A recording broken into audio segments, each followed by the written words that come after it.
Explícanos por qué la cuarta transformación. Uy, de entrada considero muy pretencioso el término.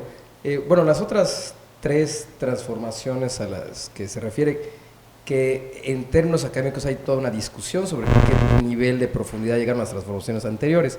Primero, independencia, reforma y revolución mexicana son procesos históricos mucho más complejos. El país que dejaron atrás es un país muy distinto en términos ideológicos, en términos filosóficos, por supuesto políticos y económicos. México tuvo cambios muy grandes, pero todos ellos también dejaron grandes deudas históricas.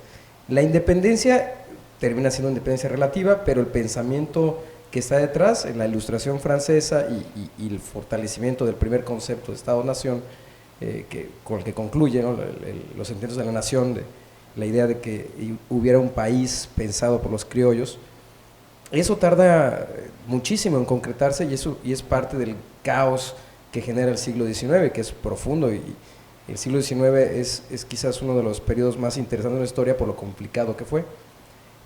La reforma, el pensamiento liberal y estas prácticas políticas, más las invasiones, etcétera, el aprendizaje de la élite a gobernar, etcétera, también es un proceso sumamente complejo que termina con la dictadura de Porfirio Díaz. O sea, no fue precisamente exitoso, o sea, sí fue exitoso la derrota a este concepto y esta institución muy dañina en su momento, que era la Iglesia Católica. Sí lo consigue los liberales del siglo XIX, pero no concretan todas las demás expectativas de la Constitución del 57, de 1857, pero termina como la dictadura de Porfirio Díaz, aunque sí se consigue hasta cierto punto retener a la Iglesia y sacarla de buena parte de la vida pública.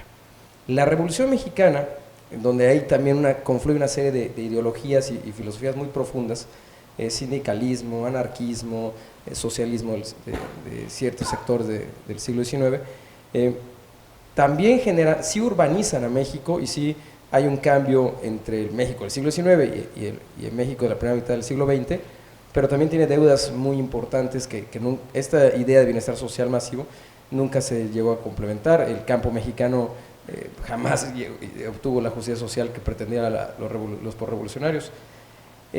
Por un lado eso es, ¿no? O sea, por un lado hay mucho de demagogia en el término, o sea, fueron transformaciones que tenían contextos históricos muy complejos que tampoco llegaron a concretarse del todo. En ninguno de estos transformaciones, por ejemplo, crearon una auténtica revolución industrial mexicana, por ejemplo, ¿no? Y en el campo, donde ustedes comentaron hace un rato sobre la cultura, si bien no hay un desarrollo cultural importante, y bueno, aquí tengo al lado un experto, el ámbito del educativo, científico, ha dejado mucho que desear. Ahora, este concepto, esta narrativa de la cuarta transformación, que tiene mucho de herramienta política, mucho de los malos y los buenos, y argumentar de este es el pasado, nosotros somos el futuro, tiene muchos problemas.